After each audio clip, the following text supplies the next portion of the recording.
Hey guys, I just want to let you know that I'm now a certified spiritual life coach. If you resonate with the topics and lessons that my guests and I discuss on my podcast, and you feel that you could use some empowerment and direction in your journey of becoming who you truly are, consider booking a free discovery call with me on my website at kindlemccullough.com. And now on to the episode.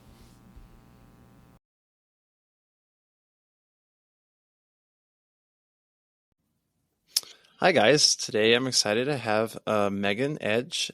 She's a master healer. She contacted me to come on the podcast and I saw her work and thought it was great. So I thought I'd have her on. Thanks for being here, Megan. Thank you so much for having me, Kendall. Yeah, so you want to kind of introduce yourself more, who you are and what you do and how you got to where you are now? Sure, I'd be happy to.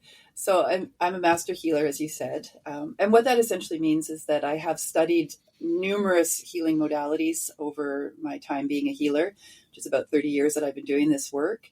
And with that accumulation of knowledge and experience and education, I was given the title master because I've mastered so many different types of healing modalities. My approach to my work is to be able to have as many different tools in my healer's toolkit as I can, so that when someone comes to me for help, they're looking for guidance, they're searching for answers, they want to heal trauma from the past, they want to know how to be healthy, I can go into that healer's toolbox and I can pull out all manner of things. So I work with psychology, I work with trauma, I work with healing the past, with changing our language to create a new relationship with our story. I work with nutrition, with plants as medicine. I'm a generational forager. So I go out into the forest or the fields or the beaches and I find medicine in the plants and in the mushrooms and the seaweeds. And I use those to help my clients on their healing journey for mind, body, and soul healing. So it's really a very comprehensive approach to the belief that I have that we are all capable of achieving or having deep and permanent healing. And there's always going to be something in our human journeys that we need some healing with. So, so that's essentially how I do my work and where my work comes from. Yeah, that's great. I love that. I love that you're, so open to looking at so many different things and just getting the comprehensive wisdom and knowledge to help people in all the different ways. I've always been curious and seeking truth and healing and growth, and so it's been a lot of my journey as well. So that's great.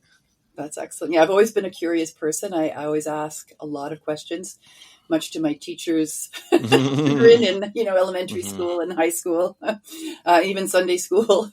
I asked too many questions for some people's comfort, but once I became an adult, I could ask as many questions as I wanted to. And so I always do. I always want to know a little bit more about whatever it is that's showing up in my life. Yeah, that's great. How did you, come to the place where you're at, where it's more in the spiritual space, more off the beaten path of the masses of education and what the Western world says is the way to go? Off the mainstream. Yes. How I was born this way is really the answer. Ever since I was a child, like I was saying earlier, I was always asking deeper questions than was probably expected for my age, because I really wanted to understand the inner workings of what was going on around me, or at least have a better appreciation and understanding of what was happening, and keeping in mind that there are always the mysteries that we aren't going to find the answers to on this part of our journey. But then that opens up the possibility of learning those answers or sort of imbuing those answers when we're no longer in this human journey. I believe that because we come back to this humanness repeatedly through other lifetimes, we have the opportunity in each lifetime to learn something new or to learn something different than how we learned it before. So I think it was a natural progression of my work and my careers to eventually create this body of work that I now have and that I offer to the world. And I've done all kinds of things. I've worked in retail.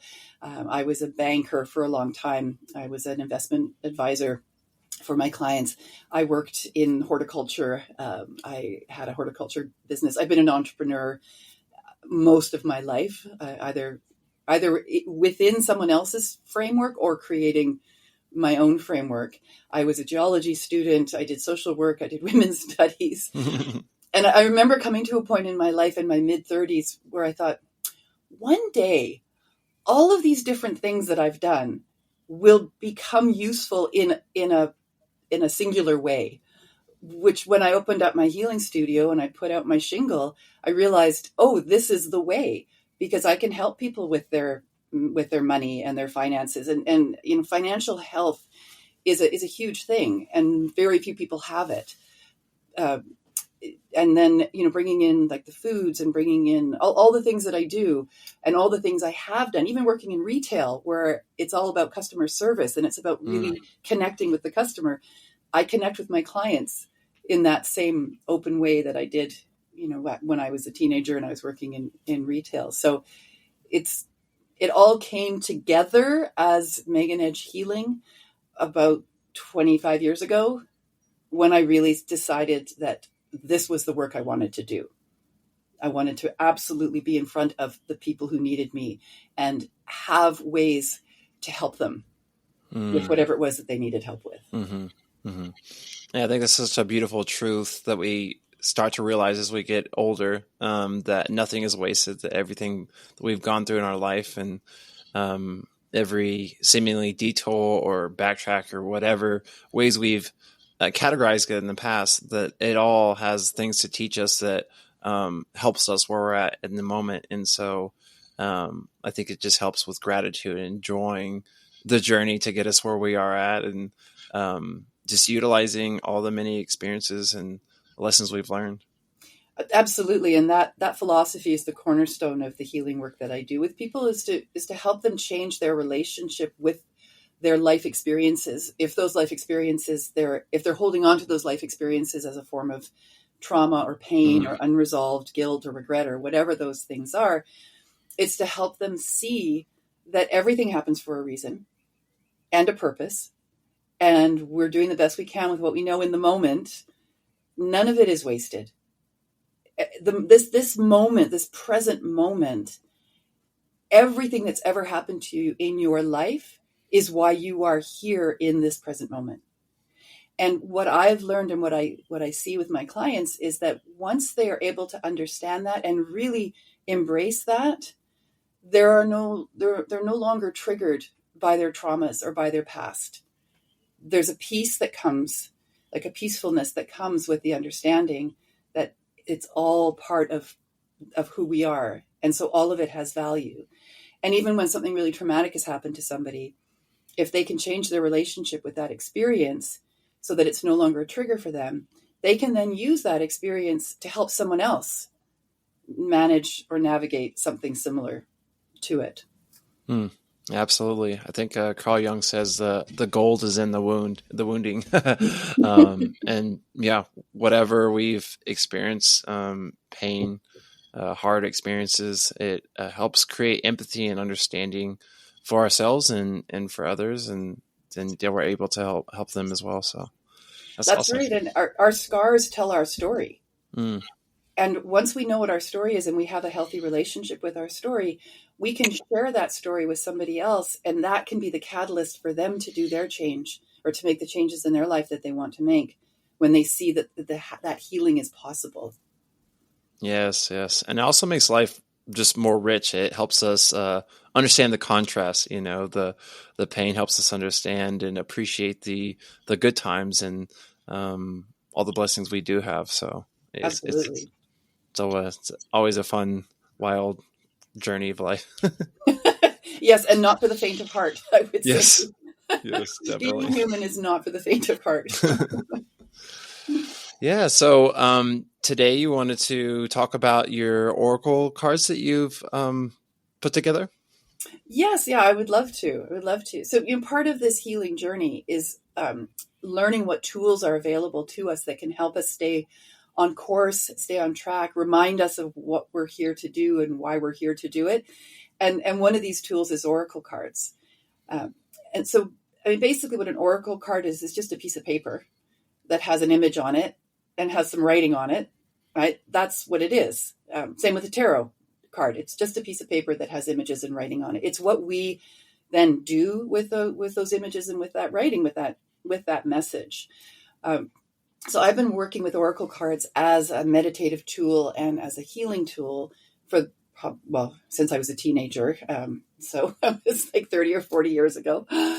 And I don't use them every day necessarily, but I will go every once in a while and think, right, today I need to get grounded, or today I need some guidance on something that's come up for me, or just a reminder that there's a connection to a bigger purpose or a divine source out there. And so I will go to my either my own oracle cards or the basket of oracle cards that I have from other people and pull a card and then read that message and then meditate on it. When I started working with oracle cards, what I felt was missing for me personally was the story behind the cards. Like, why did the author choose that particular theme or those particular colors or that particular imagery? And the messages that were on the oracle cards, where did that message come from? So when I felt inspired to make a deck of oracle cards for myself to publish and to have for sale and for my clients, I wanted to include my story for why these images were important. So I'll back up a little bit. My deck of oracle cards is called The Heart's Journey, Healing Hearts Oracle Cards and Guidebook. And it comes in a beautiful box set. I can show it to you right here. There it is. Of course, it's going to look backwards, but that's okay. And in it, there's a book. This is the guidebook that tells my story. It shares why these images of hearts in nature were so relevant to what I was going through at the time, and why they were, like, how they were so helpful. And then in there's also a journal. Journaling is a big thing that people love to do. And it's a great way to keep track of the cards you've pulled and things that you've done with them. And then the cards come in their own little box. And then there's a pen and there's a bookmark as well. And so I was coming out of a 23-year marriage. And I said to the universe, or the divine or God, or whomever, I said, just please show me a sign that when I see it, I will know beyond a shadow of a doubt that that's my symbol, that I'm following my heart above all other voices. And then the universe, God, whomever, I think always has a great sense of humor. And so what I started to see were hearts. And I saw them everywhere. Like, here's one of the photographs. This is a ginger plant, and the leaves are shaped like hearts. This one was a heart rock, a dark rock. It's called Dark Heart. And we can go into what these mean later. There's another one. This was one of my favorites. It's Hidden Heart. You have to really look to find the heart in the rock. So I started to take photographs of all of these hearts as I found them. And I just had them on my cell phone. And when I would go into that dark night of the soul, as I was separating up from this marriage with little children and all that that entails, I would pull out my phone and I would scrub through and I would look at these hearts and they would fill my heart. They would give me hope that this was the universe's way of telling me that I was following my heart. And then fast forward to everything has settled out. My children and I have a new home, and I'm taking my healing practice and it's becoming my full-time work so I can support us. And somebody said to me, hey, those pictures of hearts you have, you should start sharing those because they'll be inspiring to other people. And I had just started on Facebook. I didn't know anything about it, but I had set up a page. And so I started sharing these heart photos. And the result was amazing, Kendall. There were so many people who would write back to me and say, oh my gosh, I love hearts too. Look at this heart that I found, and look at this heart that I found. Or after they'd seen my pictures, they started to see hearts in nature where they had never noticed them before. So with that kind of result and the what's the word I'm looking for? The enthusiasm that people had for these hearts, when I started to think about a deck of oracle cards, it seemed natural that what I could do is I could take those heart photos and meditate on the image of the photograph and allow whatever message that wanted to come through me onto those cards. So each of the cards has a message on the back of the card. And that's what happened. I started to collect the photos. I picked through, I mean, I had hundreds of heart photos, so I had to really listen to which ones wanted to be a part of the deck. And then ironically, or again, the humor of the universe, I had to go in for tonsil surgery, which as an adult is a horrendous surgery. I won't go into the details of it, but I ended up in an emergency situation after the surgery, and I was back in hospital, and I couldn't talk because of what had been done to my throat. And my husband came in with my laptop and all my photos, and he said, while you're here and you can't get in your own way by talking so much, now is the time to pick the cards and write the messages on them. And so I did over 4 days. That's all I did every day was I looked at those cards, and I just sat and I let the messages come through. And each of the message on the card, on each card, is a part of my experience. And that's what makes it universal, because any time we're going through something of the heart, someone else has already gone through it or is going through it at the same time equally. And although it's not identical, there is this universal understanding of how the heart feels when it's in love, when that love breaks or the heart gets broken. It's all of that. So the heart's journey is the journey to the healed heart. And these oracle cards are a part of that journey. They're a tool to remind us to trust our heart above all other voices.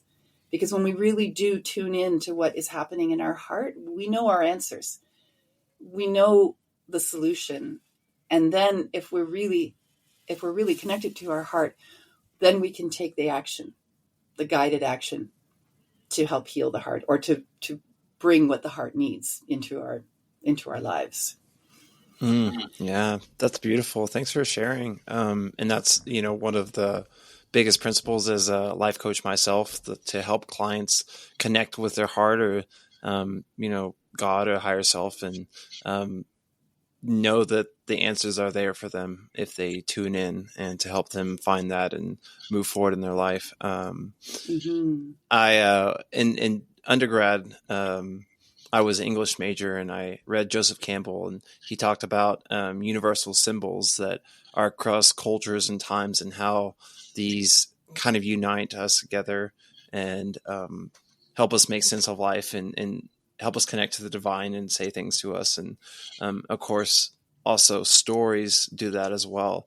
And so I think that's so great that you also wrote your story and help people connect with the story behind the symbols and what they mean to you, and then how that will connect with them and their own stories. And I just think it helps so much growing up for me, reading books and stories help me not feel alone, help me feel understood, and help me like, how does this apply to my own life, and how do I grow from it? And symbols are same thing. So I think that they can be so powerful in that way.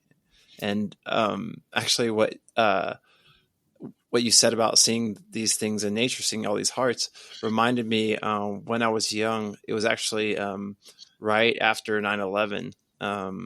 It was the winter, and it was snowing, and we had this big old bush outside of our house, my family's house, and I saw this giant snow eagle, and it was right above this like a house, like the roof of a house. And I showed my mom. We took a picture, and we actually have it framed now. But to us, it was just like, God is with us through this horrible tragedy. And so, it's so amazing to find God, universe speaking through nature, and just like, we're not alone. It's there for us. That's right. Absolutely. And it's really, once we open our eyes and we look at the environment that we're in, we look around us. And I think it's important that we ask to be shown. What my question to the universe is, what can you show me? What will it, when I see it, I'll know beyond a doubt that I'm following my heart. And all of a sudden it was hearts, and, and they were everywhere. And that's the nature numerology nexus that I talk about that I teach about, which is that when we see repeated symbols, that's the number part, in nature, obviously that's the nature part, it creates a synergy that when we are open to it and we're allowing it to come into our awareness, we can have such validation and confirmation for the choices that we're making in our lives, or even just that opening to something bigger than ourselves. You could step out in the morning and say, please, universe, I would love to see something beautiful today, and let me recognize it. And maybe it is an eagle, and maybe it's an image of an eagle, or it's an actual eagle. I mean, here we have bald eagles. They basically land on our trees in our backyard almost. Or maybe it's a raven or a butterfly or a feather. And when you start to see them repeatedly, you're in that energy, I believe. You're in that energy of the divine when you allow that kind of awareness to be a part of your day, and to just to let it be there always for you. Yeah, definitely. Obviously the divine realm, the spiritual realm is closer than we know. It's right there all the time. And so there's different ways, you could say portals, to be more in the present and open up to this reality and open up to God speaking to us. And there's infinite ways you can do that. And so nature has always been a very powerful way I've felt close to God and felt like I've heard from him. And so, yeah, that's awesome. I always say that nature is my temple. Yes. Nature is my religion. Yes. Yeah, in a sense, it is my religion. Because I recognize in nature, you can't see this from where we're sitting, but I'm looking outside my window here. We're in a big, huge windstorm here. And the pear tree in my neighbor's yard is, flapping back and forth. And I look out at that pear tree every time I sit in my office. And in the springtime, there's blossoms. And in the fall, the leaves are coming down. And the birds love that tree. And the squirrels are in that tree. And all I need to do, if I'm feeling overwhelmed in a moment, is just look out my window and be reminded that there's this whole vast universe of things going on outside my window that don't give a hoot what's happening to me right now. They don't care that my computer isn't working properly, or I'm overwhelmed with, too many deadlines. They don't care. It doesn't care about that. And that is so refreshing for me. And I just love that connection to that reminder that nature is the most powerful healer of anything in our life. Anything in our life. And if I want to feel connected to the divine, however I perceive that to be, I'm not going to find that in a building. Me personally, others might, and that's fine. But for me, it's going to be in the forest, or it's going to be down on the beach and watching the waves crashing in. I mean, I'm very fortunate. I live in a very natural environment. I'm 2 blocks from the ocean. The mountains are a 15-minute drive away. There's parks everywhere where I live.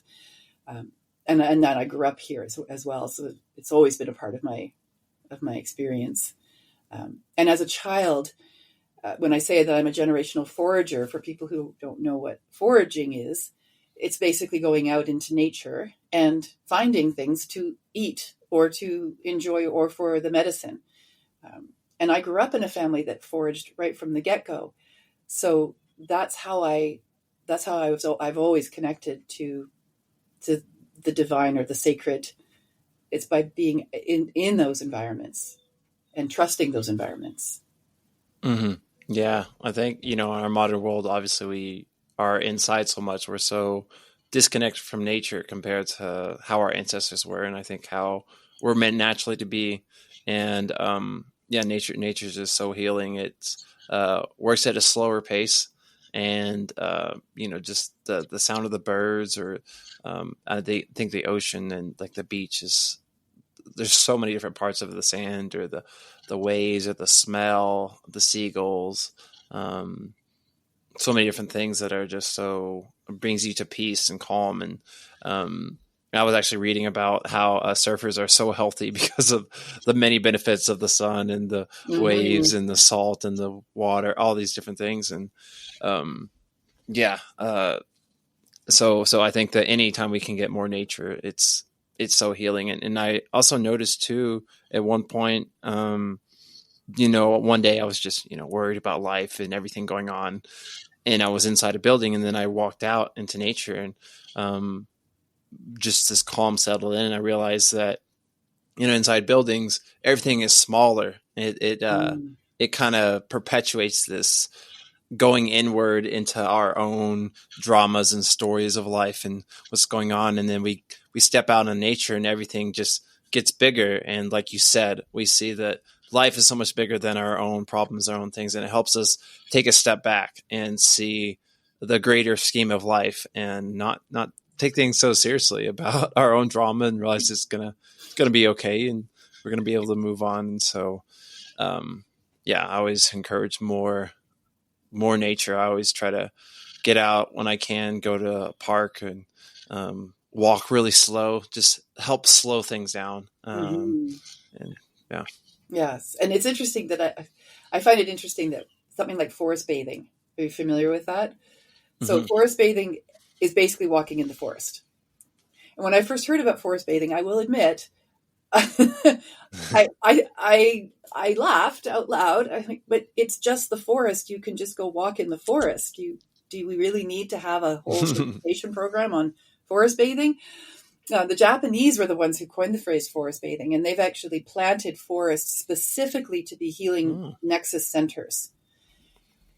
When I stepped back from my own immediate response, I realized a few things. First of all, I've been very fortunate in my life because I did grow up walking in the forest and collecting wild mushrooms and pine needles and sap and all the other wonderful things that are in the forest. So for me, the idea of a specific healing modality involving intentionally walking in the forest seemed a bit ludicrous to me because it was so available to me.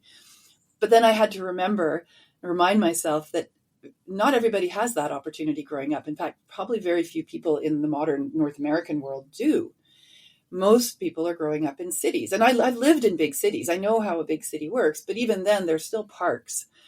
There's still green spaces. As a species, we love to have nature around us. That's why we have houseplants, for goodness sakes. We take nature and we bring it into our houses and we tend to the plants because it makes us feel better. So the value, there is value, obviously, in a program. The one in Canada is in Alberta, which is the province next over from mine. And I think they have a 3-year wait list for people who are wanting to be certified as forest bathing therapists, I guess. I'm not exactly sure what their terminology would be. Because it has value, because there are people who don't get the opportunity like I did growing up, or like I could do today. I could go for a walk in the forest as soon as we're done here. Other people don't have that. So the fact that there's a dedicated form of therapy that recognizes the health benefit of being in a forest is really quite phenomenal. I mean, it says a lot about how much we want to be better in our lives, how much we want to be healed or feeling vital or feeling resilient.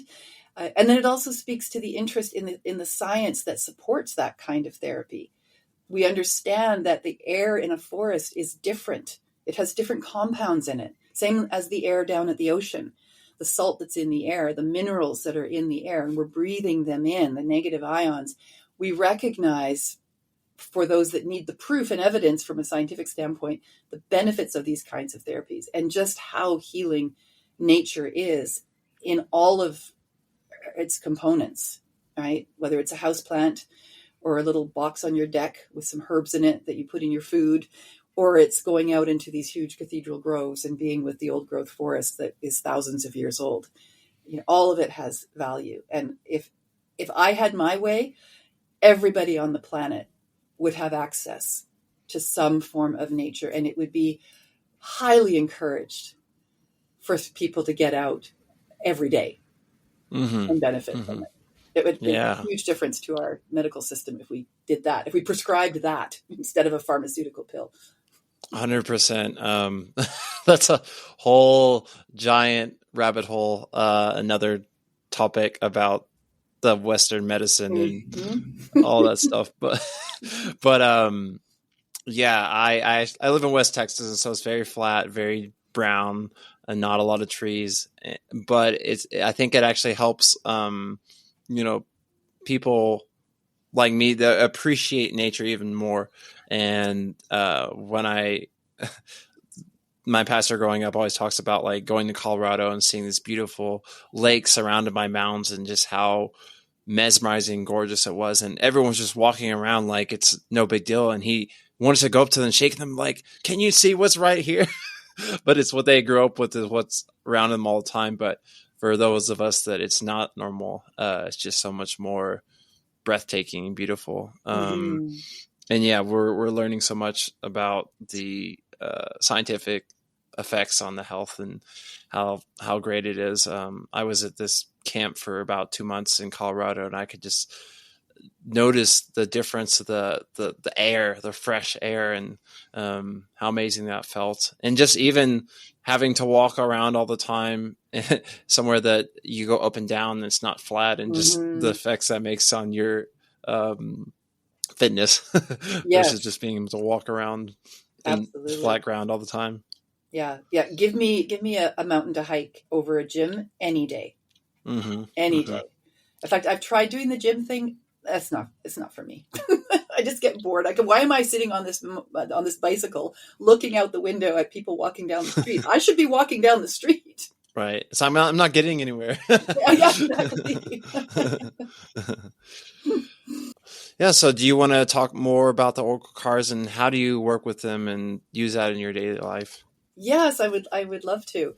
It's basically, like I said earlier, they're pieces of paper with images on them and words on them. But the magic comes from your use of them and putting your intention into the deck. And in the 30 odd years that I've been working with oracle cards, I have to tell you, I have the things I have seen, the way that people have connected with the messages that are on the cards. It's phenomenal how absolutely spot on these messages are to where the person is and what particularly is going on for them. And, I don't believe it's random, and I don't believe it's coincidence at this point, because I've just seen it too many times. And I've had people say to me, that's just, it's coincidence. It's like, no, not when you do it enough times and you see how it works.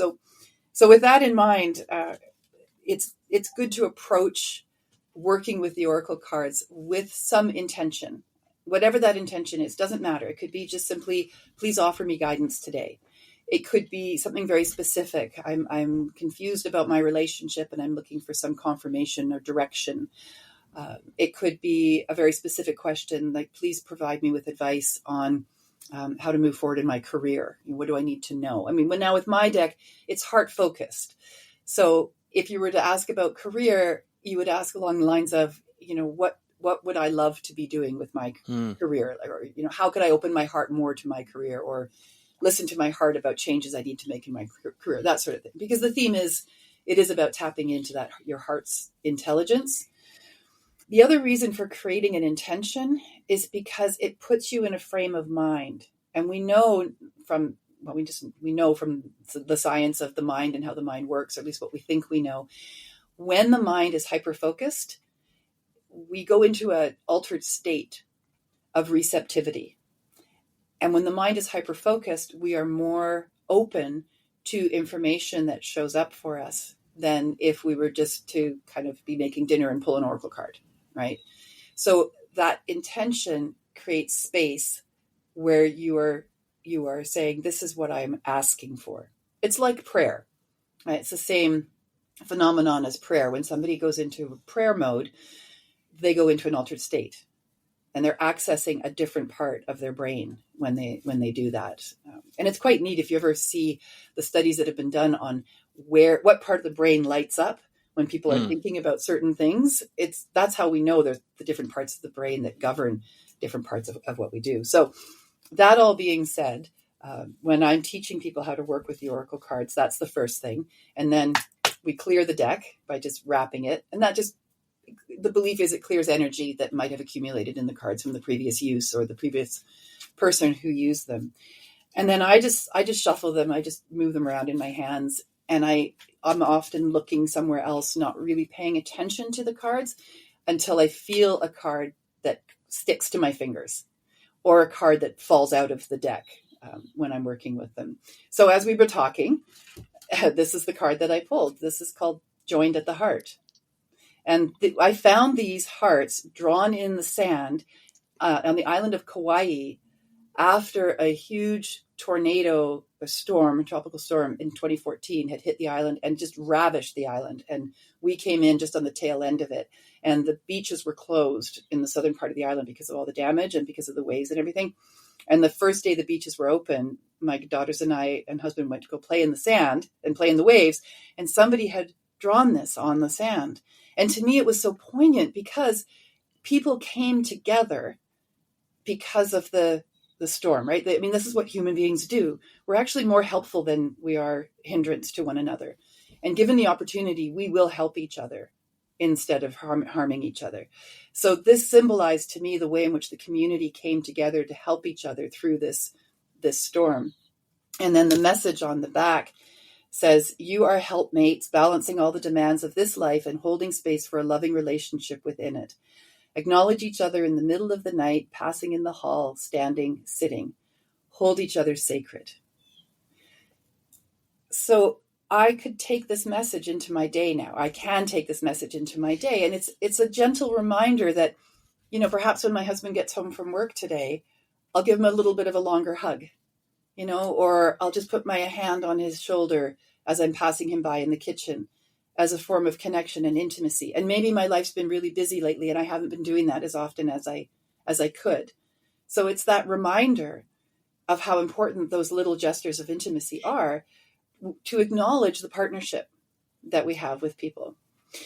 Once you've pulled your card and you've read your message with my box set, then you go into the book. And what the book does, in addition to sharing my story of why these hearts or how they showed up and why they were important to me and what was happening in my life. And by the way, I'll say, writing that story and publishing it was the most terrifying thing I think I've ever done in my entire life, bar none.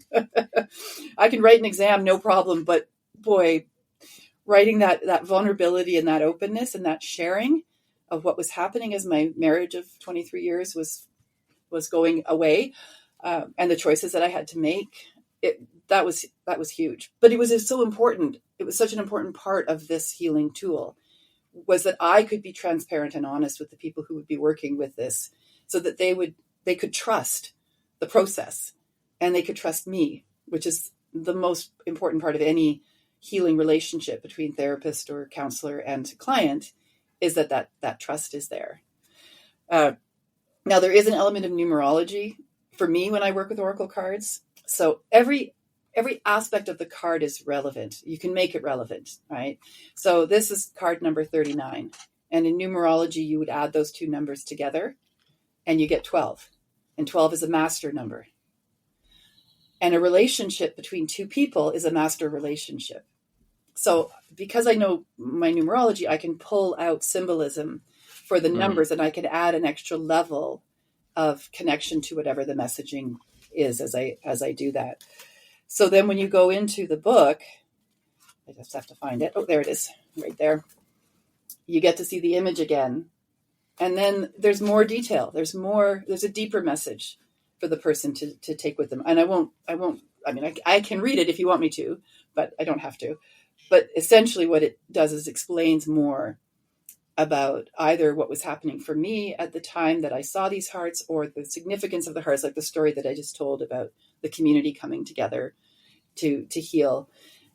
And then if a person chooses to, they could open up the journal and they could write down the card and what the card said and what came up for them as they were working with this card, so that they can go back and revisit the information for them.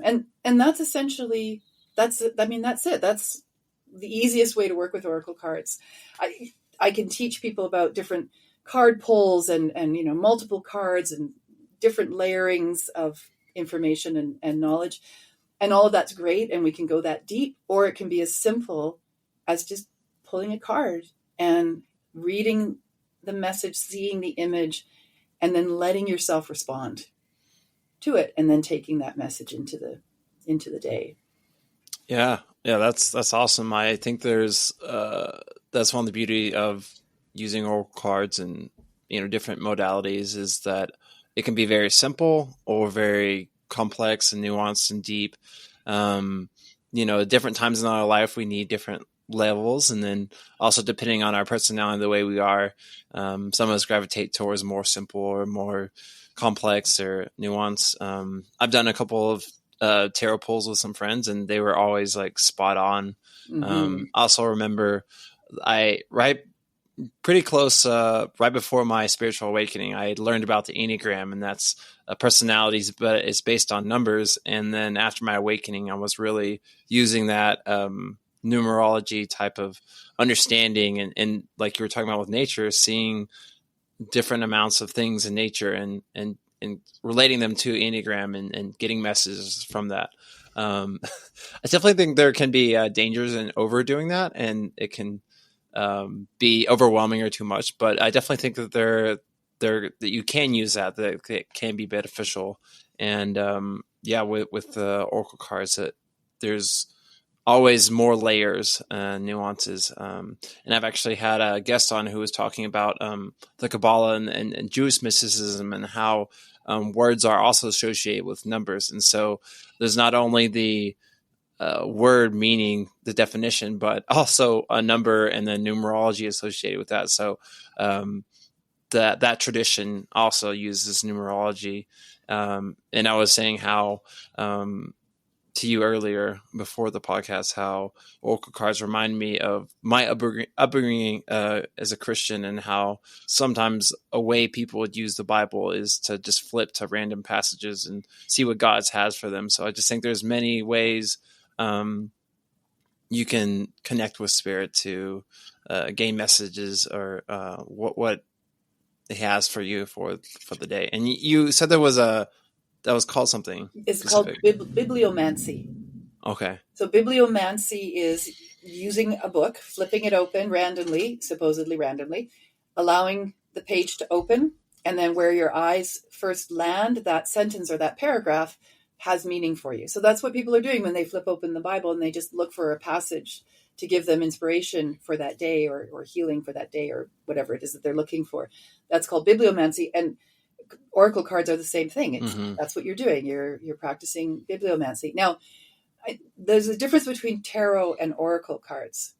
So tarot is a system based on specific symbols that show up on specific cards that relate to the journey of man through his life. So tarot starts with the zero card, the Fool. The Fool is the character who's going through life. And along the way, he meets different people. And that's the major arcana are the people he meets. And then the minor arcanas are all the different kinds of situations that can show up in a person's life. And if you're true to tarot, every tarot deck, no matter what the theme is, will follow the same symbolism, the same symbology on each of the cards, because it's part of the story. Oracle cards are more flexible in that it can be anything. There is no specific story that you're following. So it can be any number of cards. It can be any theme. It can be any subject. Some of them will have messages on them. Some of them won't. Some are just, there's the sky's the limit for what you can do with an oracle card. But if you're true to tarot, you're following a system. And it's a system that's been in place for 400 or 500 years. And it is the precursor to the modern playing deck. And in fact, you can use a playing deck as a deck of tarot cards, because all the characters are there. And I know that there are some Christian traditions, and maybe in other religions as well, but I know for sure there are some in Christian traditions where the tarot is seen as a what do you call it? A tool of the devil. Yeah, like witchcraft. Witchcraft. You're not allowed to look at it. You can't work with it. It's all this sort of stuff. And I'm not going to say anything against anybody who believes that. Obviously, our beliefs are our own. But what I would point out is that it's literally pieces of paper with writing and symbols on them. And these symbols are, like you were saying earlier, these are universal symbols that every culture around the world has an association with. So there's nothing inherently evil in those symbols. And I also read Joseph Campbell. He was a very influential author for me when I was a teenager. The only thing that will make anything good or evil is the intention with which it is used by Mm. the person who is using it. Otherwise, it's an inanimate object, right? A deck of tarot cards is an inanimate object. Mm-hmm. A deck of oracle cards, inanimate. I remember speaking to somebody who was very adamant about the potential dangers of working with tarot, or more with tarot than oracle. She wasn't really familiar with oracle. And it was coming from that religious belief Mm-hmm. that this is a way the devil is trying to distract us from the true word of God. These are her words. This is how she Mm-hmm. described it to me. Mm-hmm. And I said, I would just put this question to you. I'm curious. What if these messages are the direct word of God, finding a way to get us to pay attention to the things that he or she are trying to get us to pay attention to? Mm-hmm. Mm-hmm. And I don't think the conversation went much further after that. But it's a really good point. If God or the Spirit speaks to us in many different ways, I believe that he, she, or it will find the most effective way for each person Mm-hmm. to get their attention.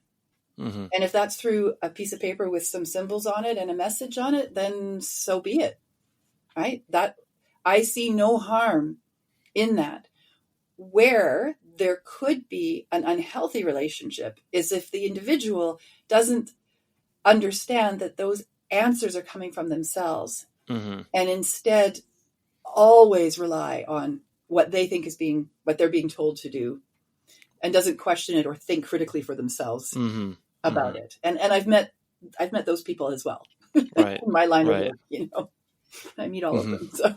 So There's definitely two dishes on either side you can fall into, and yeah, I think that it's something I've talked a lot about in this podcast about having your internal locus of authority and your relationship with spirit, and you have to evaluate everything, and but also be open to what spirit might be saying, and the tools that God uses. Yeah, there's I really like Richard Rohr's book called The Universal Christ, and he talks about in John in the Bible, it says in the beginning was the Word, and the Word was God, and went out into the universe, and it was referring back to Genesis when God spoke and the universe was created, and so it's like the Word was his spirit, and so his spirit is running through the universe, and of course spiritual people have that understanding, and so whatever he can use anything in the universe as a tool to speak through, and like you said, I think he'll use anything that we need in the moment or that connects to us individually more, and everything is a tool, and we see everything through our own lens, our own eyes, and so however healed or developed we are, we're going to perceive it a certain way, and that always tells us about ourselves. And so we also don't want to demonize something and say that it's just evil and that's outside of me, but it's connecting with something inside me. So how can I look inward and see what's happening there? And the same thing with things that are good, like what's connecting with me that's inside, that is loving, that is good. Yes, yeah, absolutely. Well, speaking of the ways in which spirit connects with us or talks to us or gets us to pay attention, one of the things I teach on is what I call the 3 levels of intuitive wisdom. The first level of intuitive wisdom is ourselves, because we are far wiser than we give ourselves credit for. And everything that we need to know, we already know. We just have to know how to access it or to tap into it. And a lot of that is about body wisdom and body intuition. And that's a whole thing that I teach people how to do, is to connect in with their body wisdom and understand that they will always know their yes and their no by the way their body responds to whatever the circumstances are. However, we're not always brought up in supportive families that teach us how to trust ourselves. And so we often come into adulthood without a lot of confidence in our own ability to make decisions for ourselves wisely.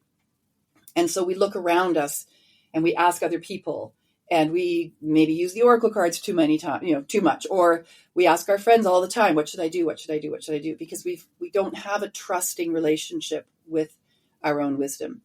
And sometimes we're just stubborn and we don't want to hear what we know the answer to be.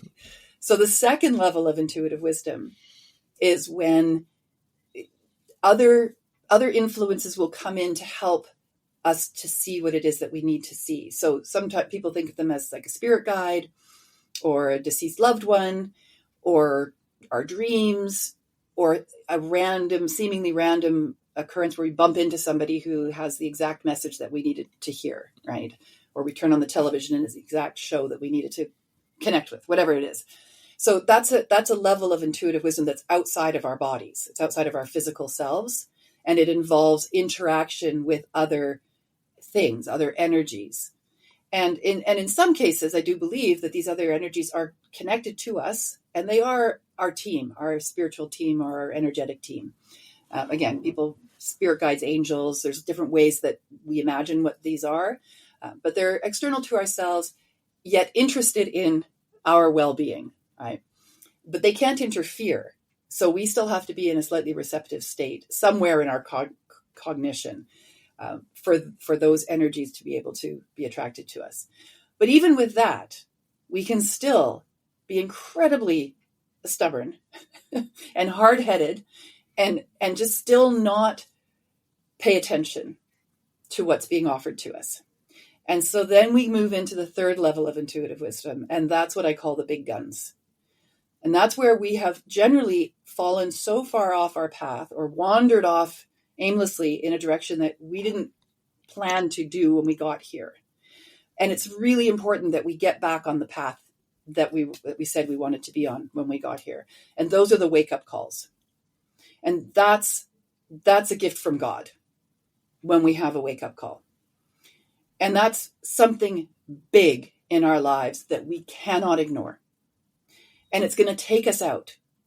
And it could take us out physically, it could take us out emotionally, it could take us out mentally or soulfully. It's like the carpet just gets ripped out from underneath us and we're suddenly on the floor going, what the hell just happened? Right? And we're paralyzed, or our loved one has died, or our marriage has fallen apart, or we lost our job all of a sudden. It's going to be something catastrophic that has to be big enough to shake everything up so that you stop and reorient and collect yourself through whatever generally painful situation you find yourself in. And it's going to be painful at first because you weren't expecting it. The gift, why I call it a gift from God, the gift is that if you have the wherewithal and if you know how to help yourself or to receive help from someone as you go through this process, you will always come out on the other side of that experience far wiser, more focused, and on the path that you came here to be on. So for me, it was a car accident.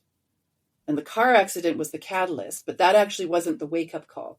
The car accident was kind of it was between the first and second level, between the second and third level. Like, it could have been catastrophic. Mm-hmm. I could have been paralyzed. I could have had, one of my children, God forbid, could have died. Could have been really awful. But it was just enough to rattle me. And then a series of events came from that car accident that opened my eyes, took my blinders off to the way that I was living my life as not being the correct course. And so the wake-up call was my marriage dissolving and everything that is involved in that, which is where the heart's journey comes out from, right? And on the other side of that, my heart was healed, and I was not the same person that I was going into that wake-up call. Thank goodness. But I also appreciate everything it took to get me to that moment of that wake-up call, and every painful moment moving through it to get to where I am today. Yeah, that's powerful. That's really appreciate that. 3 levels of understanding, intuition and spirit. And totally agree with the hard circumstances. There's always this meme running around about spiritual awakenings and how we expect them to be and all happy and light and loving, and then how it really is. And it's just like this crazy roller coaster, and we're just going through it, and then the dark night of the soul. And, that was my own journey. And, I think we learn so much more through hard times. And, it's always hard in the moment going through it, but usually when we look back, we can always see, oh, this is teaching me this, and this is preparing me for this thing. And I'm always like, Eckhart Tolle's, he's like, we suffer until we don't need to suffer. And so it's like, how stubborn and how blind we continue to be is how much we're going to suffer until God smacks us around and wakes us up, and we really reorient along the path and take those lessons and move along the path we're meant to be on. Absolutely. And I honestly believe that we progress more quickly and at a deeper level when we're in a place of peace and joy than when we're in a place of pain. Because the whole point of the pain is to stop us from moving forward so we can deal with what's right in front of us, whether that's physical health or emotional health. When we're in a state of grace and everything is going well, we have the capacity, we have the bandwidth to learn and absorb information and be present for our experiences, and especially to see ourselves as part of something bigger than we are, something greater and connected. When we're in pain, we're hyper-focused on the pain. That's the purpose of the pain, emotional or physical. That's why it's there. The thing about it is we can move through it. We can actually get better. And we can also, at a certain point, we can say no to the universe. If it's one thing after another, and we're thinking, my God, I have the worst luck. Can't believe this is happening again. We don't have to just lie down and take it. The universe is sometimes pushing all of this at us to get us to finally stand up and say, enough. Talk to the hand. I'm not doing this anymore. Because when we can say that to God, we can yell at God and say, I've had enough of this. God's like, yay, thank goodness. Yahoo, you got it. Okay, now things can start going your way again. And I know that that's a slightly contrary viewpoint than some viewpoints around suffering and pain, but that's my viewpoint on it. You can set up. You can say, I've had enough, and the universe will applaud that you finally got your backbone back. Yeah, I always really like in the Bible Psalms, just King David and him talking to God. And sometimes it's very beautiful and loving and stuff, and sometimes it's like I'm angry or I'm upset and he's like shouting at God. And sometimes some of religion, Christianity, can be like, you got to be respectful and loving towards God. But if you really look into it, that's not the case. You can, that is the case, but also, part of relationship is being honest with what you're feeling. And I say, if you're angry at God, if you're upset with life circumstances, like, let him know, like, don't bury that. And, that doesn't mean you're always going to get an answer, but you'll get some relief, and you'll learn to work through those feelings, so then you can have the peace afterwards. And there's times in life that are really hard, and I do think that sometimes that's telling us, hey, we need to step up and stand up for ourselves and be like, you know what, this is not something I should put up anymore longer, and choose a different path or go somewhere else, or stand up for myself, and whatever that may look like. And that's definitely been my experience as well. So. Well, exactly. And the term that comes to mind is tough love. If we're being mule-headed and we're just not hearing what we need to be doing, or we're not willing to make the changes that we know we need to make because it's going to be too hard, or we don't have the energy, or, we can make up 1,000 excuses. But at a certain point, the loving parent is going to push and push and push. And our response, hopefully, eventually, is enough already, to which the parent replies, what are you going to do about it? So there's God saying, okay, good. So now you're yelling and you're having a temper tantrum and you're getting really connected to your anger. Next question, What are you going to do about it? Because the only person who can make the change in your life is you. No one else can do that for you. So, and then I work with this with my clients. Like the bullshit meter is on when I'm working with my clients, because I know how ingrained we can get in our story.